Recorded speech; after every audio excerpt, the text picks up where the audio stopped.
ಬಾಳಿನ ಜೊತೆ ಬಂದ ಸಕಲಕ್ಕೂ ಸಮನಾದ ಮಡದಿಯ ನೆರಳಿಂದ ಧರ್ಮಾನಂದ.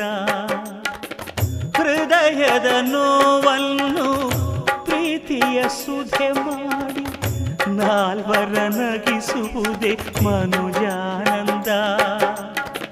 ಬೆಲ್ಲದ ಕಣದೋ